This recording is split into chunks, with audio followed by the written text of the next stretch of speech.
Hey there, good morning everyone. Tuesday the 20th of July 2021.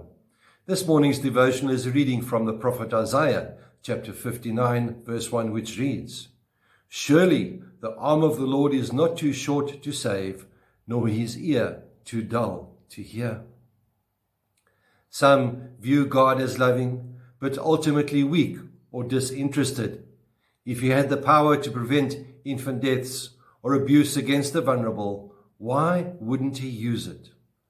Or perhaps God lacks personality or even the will to act in human history. Yet scriptures clearly refute these ideas. Some people simply cannot bring themselves to believe or even consider that God is who he says he is.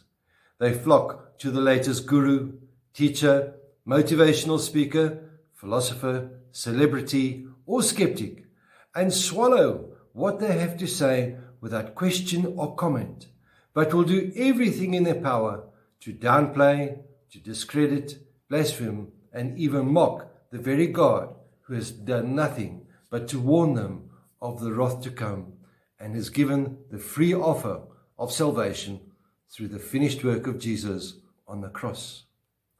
It is easy for us to grow frustrated and to attempt to take things into our own hands when we believe the false things about who God is.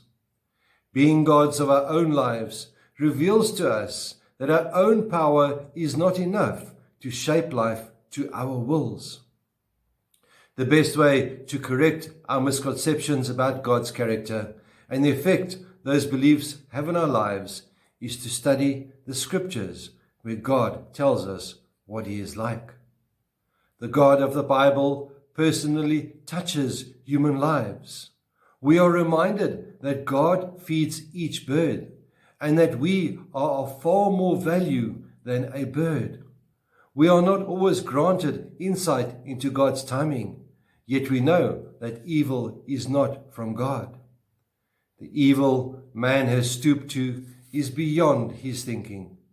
When God saw that there was no human to save the oppressed, Scripture tells us he saved them by his own arm.